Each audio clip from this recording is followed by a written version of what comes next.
BBC News at midday. Families bereaved by COVID have called on the Cabinet Office to hand over a cache of documents to the public inquiry before this afternoon's 4 o'clock deadline.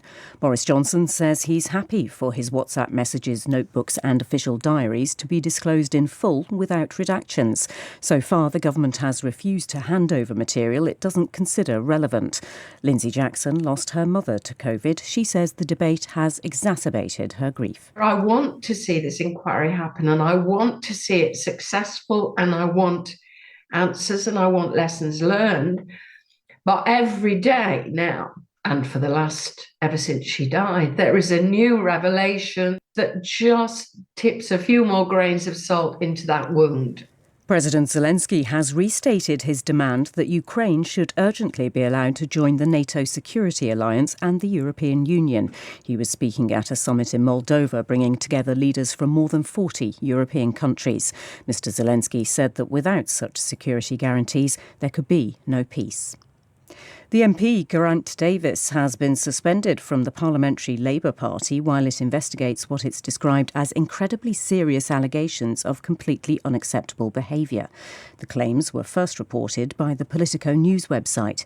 Mr. Davies said he did not recognise the accusations, but said he was naturally sorry if he had inadvertently caused offence to anyone.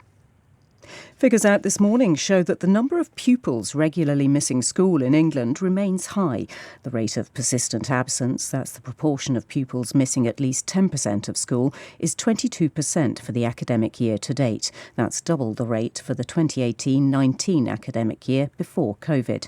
The Children's Commissioner for England and Wales, Dame Rachel de Souza, says it's a crisis that has to be addressed at the highest levels.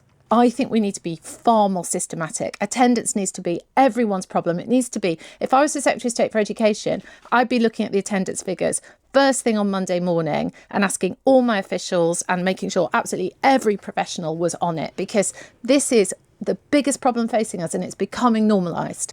Police in Bournemouth say there was no contact between a vessel and a 17-year-old boy and 12-year-old girl who died after being pulled from the sea yesterday.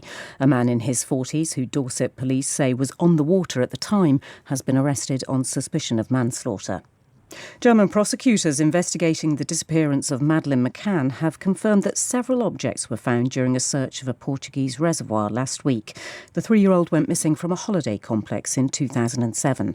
Our correspondent Daniel Sanford was in the Algarve watching the operation and has more details. When the search finished on Thursday at the Arade Reservoir, it was clear that the German investigators had taken some samples away. There were freshly dug neat holes in the ground at a number of locations at an informal campsite on a small peninsula on the western side of the reservoir, a place that the main suspect, Christian Bruckner, is known to have visited frequently. Prosecutors in Germany today confirmed that they had secured several objects, as they put it. They said these would be analysed over the next few weeks, but they stressed that it was not yet clear if the objects were linked to the case. Latest figures suggest house prices in the UK saw their biggest annual drop for nearly 14 years last month. Analysis from the Nationwide Building Society shows prices in the year to May fell by 3.4%, the biggest decline since July 2009. The company is warning that the housing market could face further headwinds if borrowing costs remain high. The Royal Mint has released a special 50p piece to celebrate 75 years of the NHS. All proceeds from the sales will go to the organisation NHS Charities Together, which supports staff and patients. BBC News.